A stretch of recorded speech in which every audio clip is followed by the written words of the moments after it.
राधे राधे। कान्हा ऐसे बसो मेरे मन में, जैसे तुलसा बसे आंगन में।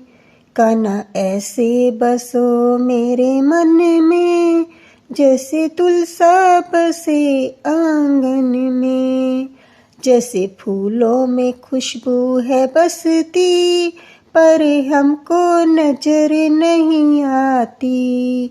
ऐसी खुशबू बसा दो मेरे मन में, कोई देखे न हमको तुम में।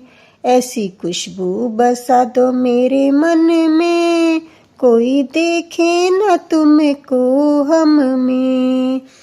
जय श्री कृष्णा। राधे राधे। आइए अब सुनते हैं आज का अध्याय। आज का अध्याय शुरू करने से पहले मैं आपको सुनाती हूँ पीपल पथवारी की कहानी। एक बूढ़ी माई थी, उसकी एक बहू थी। वे दूध बेचने का काम करती थी। बूढ़ी माई ने अपनी बहू से कहा, बहू तू दूध दही बेचा। बहू दूध दही बेचने चली गई। कार्तिक का महीना था। वहाँ पर सब औरतें पीपल सींचने आती थी। वह भी वहाँ बैठ गई और औरतों के से पूछने लगी कि तुम क्या कर रही हो। वे औरतें बोली, हम पीपल पथवारी सींच रही हैं। उसने पूछा, इससे क्या होता है। औरतों ने जवाब दिया, इसके करने से अन्न धन मिलता है, बरसों से बिछड़ा हुआ पति मिलता है। तब उस गुजरी की बहू ने कहा, तुम तो पानी से सींच रही हो, मैं तो दूध दही से सींचूंगी। उसकी सास रोज कहती, तू दूध दही बेचकर पैसे ला कर दे। बहू ने कहा, जब कार्तिक का महीना पूरा हो जाएगा तब ला दूंगी। और कार्तिक का महीना पूरा हो गया। एक दिन गुजरी पीपल पथवारी के पास जाकर बैठ गई और पीपल ने पूछा, तू यहाँ क्यों बैठी है। उसने कहा, मेरी सास दूध दही के पैसे मांगती है। पीपल ने कहा, मेरे पास पैसे नहीं है, ये भट्टे डंडे पान पत्ते पड़े हैं, ये ले जा और गुल्लक में रख देना। जब सास ने पूछा, पैसे लाई है, तो गुजरी ने कहा, मैंने तो पैसे गुल्लक में रख दिए। जब सास ने गुल्लक खोल कर देखी तो वह देखती रह गई। उसमें हीरे मोती जगमगा रहे, पत्तों का धन हो गया। सास बोली, बहू तू इतना पैसा कहाँ से लाई। बहू ने आकर देखा तो बहुत धन पड़ा था। तब गुजरी ने कहा, सासू जी, मैंने तो 1 महीना दूध दही से पीपल पथवारी को सींचा था और मैंने उससे धन मांगा तो मुझे उसने भाटे डंडे पत्थर दिए जो मैंने गुल्लक में रख दिए थे और वे हीरे मोती बन गए। तब सासू जी ने कहा, अब की बार मैं भी पीपल पथवारी सींचूंगी। सासू दूध दही तो बेच आती और हांडी धोकर पीपल पथवारी में रखाती और बहू से कहती, तू पैसे मांग ला, मुझसे पैसे मांग। तो बहू ने कहा, कभी बहू भी सास से पैसे मांगती है। तो सास बोली, तू मुझसे पैसे मांग। तो बहू ने सास से दूध दही के पैसे मांगे। सासू जी पीपल पथवारी के पास जाकर धरना देकर बैठ गई और पीपल के डंडे पत्ते पान भट्टे उसे भी दे दिया और कहा, इसे गुल्लक में ले जाकर रख दे। जब बहू ने गुल्लक को खोल कर देखा तो इसमें कीड़े और बिलाव चल रहे थे। गुजरी ने सास से कहा, ये क्या। तो सास देखने लगी, बोली, पीपल पथवारी तूने तो मुझे अन्न धन दिया और मेरी सास को कीड़े मकोड़े दिए। तब सब बोले, बहू तू तो सत्य से सींचती थी और सासू धन की भूखी थी और वह इस कारण सींचती थी। इसलिए हे पथवारी माता, जैसे बहू को दिया वैसा सबको देना, जैसे सासू को दिया वैसा किसी को मत देना। एक और पीपल पथवारी की कहानी हम सुनाई जाती है। आइए आज मैं आपको वो एक दूसरी कहानी भी सुनाती हूँ।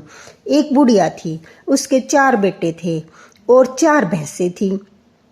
कार्तिक का महीना आया। बुढ़िया अपनी बहुओं से बोली, मैं तो कार्तिक नहाने जाऊंगी और तुम लोग एक एक भैंस ले लो। 1 महीने में आऊंगी तो देखूंगी तुम में से कौन सी बहू सबसे ज्यादा घी जोड़ पाएगी। तीनों बहुत चालाक थी।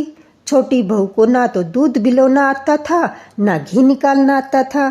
तीनों देवरानी जेठानी बोली, अब देखेंगे कैसे करेगी। सासू छोटी बहू से ज्यादा प्यार करती थी। छोटी बहू को कोई कुछ नहीं बताता था, वह बहुत भोली थी। वह अपना सारा दूध दही पीपल की पथवारी में गिरा देती थी। 1 महीना पूरा हो गया। तीनों बहुओं ने डब्बा भर के घी जोड़ रखा था। छोटी बहू पथवारी माता से बोली, मेरी सासू आएगी तो मैं घी कहाँ से दूंगी। पथवारी माता बोली, तू 4 कंकर ले जा और 4 डिब्बों में डाल देना। बाकी बहुओं का 1-1 डिब्बा भरा होगा, तेरे 4 डिब्बे भर जाएंगे। वह 4 कंकर लेकर गई और 4 डिब्बों में डाल दिए। उसके 4 डब्बे घी से भर गए। सासू आई, बोली, लाओ अपना अपना घी दिखाओ, किसने कितना कितना जमा किया है। तीनों बहुएं बड़ी खुशी खुशी अपने डब्बे लेकर आई और आपस में बोली, अब सासू जी से इसको डांट पड़ेगी। सबसे छोटी बहू 4 डब्बे लेकर आई।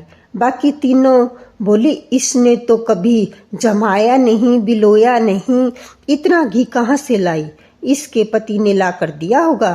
तब छोटी बहू कहने लगी, मुझे तो बिलोना ही नहीं आता था, ना ही कोई बताता था, तो मैं दूध पीपल पथवारी को सींच देती थी, मुझे पथवारी माता ने दिया है। सबने पूछा, पथवारी माता के सींचे का इतना धर्म व फल होता है, तो अगले साल से हम भी कार्तिक नहाएंगे और पीपल पथवारी सींचेंगे। बोलो पीपल पथवारी की जय। आइए अब सुनते हैं आज का अध्याय।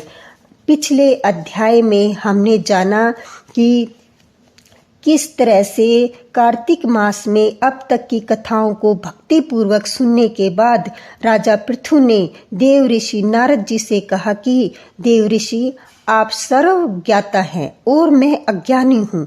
अब आप कृपा करके संतान वृद्धि और सुख संपत्ति देने वाली महाविद्या, महामाया, महामेघा, महास्मृति, महादेवी, महाईश्वरी अहोई देवी की उत्पत्ति और इसका व्रत कब और कैसे किया जाता है, इसके बारे में बताइए।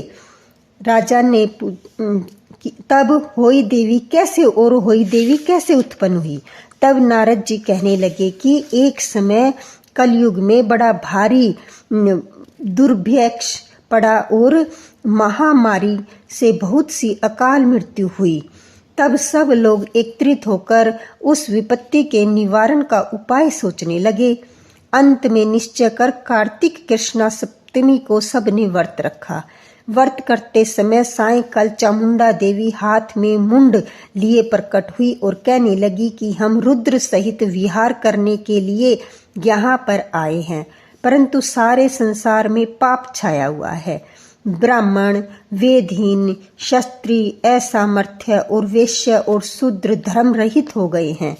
स्त्रियों ने पतिव्रत धर्म छोड़ दिया है, इसलिए सब लोग अहोई देवी का व्रत करो।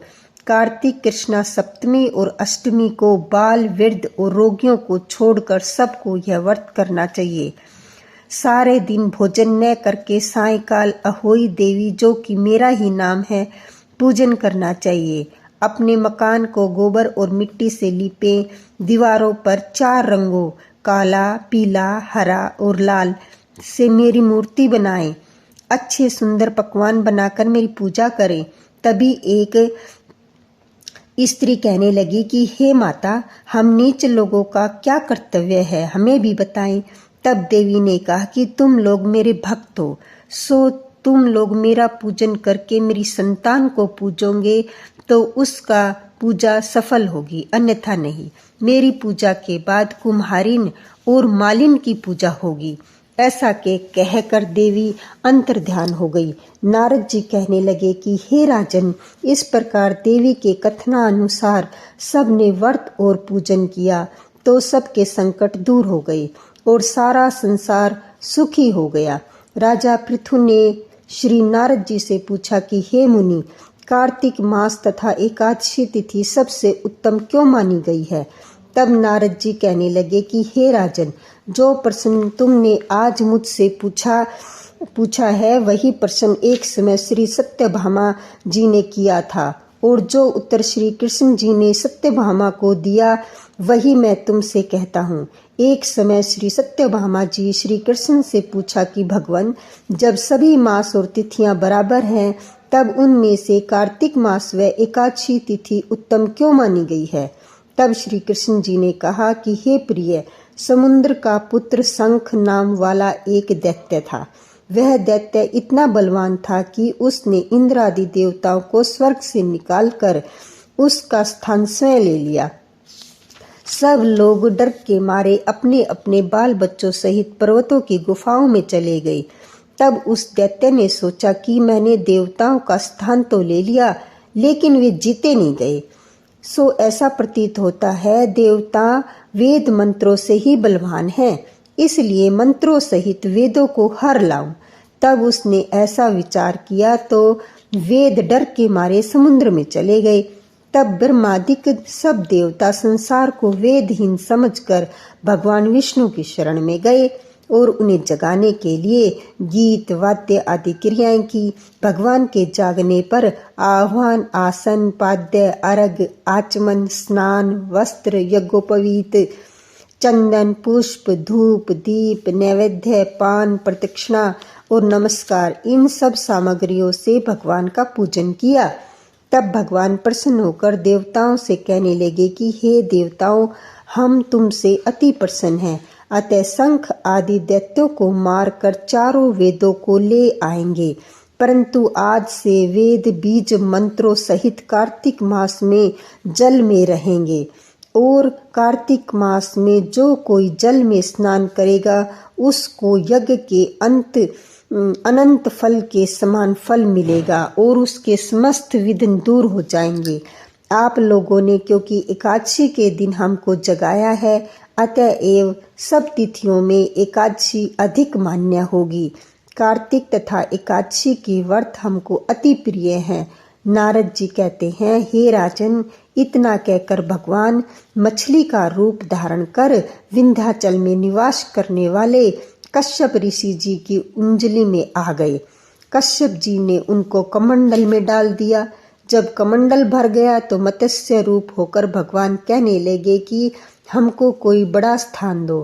तब कश्यप जी ने घड़ा दिया। घड़ा भी भर गया तो उन्होंने कुएं में छोड़ दिया, परंतु भगवान धीरे धीरे बढ़ते रहे तो कश्यप जी ने उनको समुद्र में डाल दिया। तब भगवान समुद्र में भी बढ़ने लगे और मत्स्य अवतार भगवान शंखासुर दैत्य को मारकर बद्री नारायण के आश्रम आए। यहाँ आकर भगवान ने देवताओं के साथ हमने शंखासुर को मार दिया है। साथ ही ऋषियों से कहा कि आप लोग जाकर समुद्रों में से वेद को ढूंढ लो, तब तक हम देवताओं सहित प्रयाग में निवास करेंगे।